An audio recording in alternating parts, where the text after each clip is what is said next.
So it's amazing that I'm sitting in this building today, and I'm here for Weaponization Watch. Because the extreme weaponization, for me, started in this very room. It was in 2018. The founder of the Proud Boys, Gavin McInnes, gave a speech here. It was more of a comedy skit than a speech. And walking out those doors, NYPD had allowed the attendees to leave and left the Proud Boys back, including Gavin. Outside, there was a major protest. Antifa and BLM were outside throwing glass bottles of urine at the attendees. If any of you know my guys don't put up with that. And I think that's the reason why NYPD held them back. We don't let people get assaulted. We don't let people assault us. So peacefully, NYPD, my guys walked out after NYPD let them. They were walking to their cars, and they were followed, and they kept trying to get away from these people that were following them. Well, it resulted in one of those bottles of urine being thrown at one of my guys. The reprisal and the self-defense was immediate. Police came, asked the first party, which was the Proud Boys, "Are you guys okay?" "Yeah, thank you for asking." They asked a member of Antifa that threw the urine bottle, which was on the floor, if he was okay. And he said, "F off, pigs." He left. That was during the peak of the 2018 midterm election when we were, jobs, not mobs, were trending because our jobs number were through the roof and Antifa and BLM were mobbing the streets. The Governor Cuomo came up and decided to make a PR campaign against mobs, not jobs, and arrest 9 individuals for defending themselves. He didn't focus on anybody else. These gentlemen, these brave men, took it to trial here in New York City. The prosecutor's office and law enforcement did not know who these victims are. They never identified these victims because the victims disappeared. They went through trial with a jury not of their peers, and they were sentenced to 4 years in prison for defending themselves. I want to take a time machine to September 9th of 2016, where all of this started. Hillary Clinton called us, everybody in this room, a basket of deplorables. And although we took it for ourselves, and we put it on t-shirts, we put it on hats, they meant it. They believed that we were deplorable human beings. After that, they started silencing us on social media because they lost an election. They're like, well, we gotta quiet these people down. Well, that didn't work. Then they went for financial platforms, PayPal, Cash App. That didn't work because we're not here for the money. Matter of fact, if you're in this business, people call people grifters all the time. If you're in this business, this isn't a business, okay? You could probably make more money in an office job. We do this for passion. So when they took us off financial platforms, they saw that didn't work because it wasn't about money for us.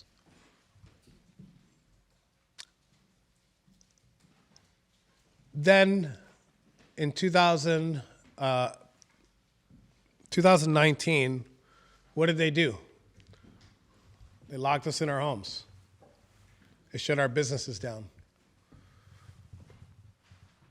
They said to keep away, 6 foot distancing. We couldn't see our loved ones that went to the hospital. Some of them passed away and we never got to see them again. That didn't work. We had reopen campaigns across the country. Florida was one of the first states to reopen completely, successfully. Then they allowed riots and mayhem to hit the streets in the summer of love of 2020. That's what they called it. You guys remember fiery but peaceful? As the buildings burned behind them, they allowed that to happen. None of that worked. So what did they have to do? The ultimate way to silence the American people. They stole an election. And then they have the audacity to say that the reason that people went into the Capitol was because President Trump was lying about the election and pointed them there. I didn't go to D.C. because President Trump pointed me there. I was going to D.C. because of everything that happened before that. Deplorable, broke, silenced, our businesses destroyed. I didn't get to see my uncle when he passed away because of COVID. And then that didn't work. So what did they do? They put us in chains. I did 3 years in solitary confinement. And I don't even think that's the ultimate goal. When the president decided to get up and run again and fight, fight, fight, like this hat says, they saw a huge problem. The president at that very moment had already gone through 2 failed impeachments, 4 criminal indictments. What was next? Because they wanted to put him in prison. They wanted to take him off the ballot. The lawfare continued. Then they tried to assassinate him. Twice. The hat I'm wearing right now has a blood spatter right there to represent how close our country came to chaos. I'm Cuban. My family immigrated here legally. Got to say that before ICE shows up. Legally in the 60s, after the Castro regime, and I'll quote Castro himself, something I rarely do. He said, "My movement isn't about communism. My movement is not about socialism. We're going to create a republic." That's what he said. It took less than 3 months after he took power to side with the Soviets and instill, I'd say, the most oppressive government on the Western Hemisphere. So what I'm seeing, what I saw during those times, and before that, we saw that with Obama, but I do want to focus, is the same thing, the same reason that my grandfather tells me all the time. He's like, man, what did I flee for? You know, it's happening here. It's happening here in drips. It didn't come at the snap of a finger like it did in Cuba. But it's coming in drips, and it's been coming in drips for a very long time. And the only thing that stopped it is this new movement of deplorables, the MAGA movement. I think the most important word in Weaponization Watch is the word watch. It means vigilance.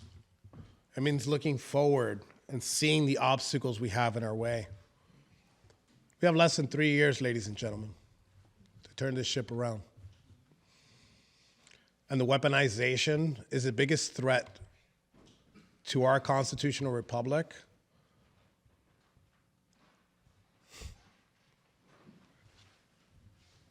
since we overthrew the king in 1776, and we created probably the most prosperous and freedom-loving people that the world's ever known.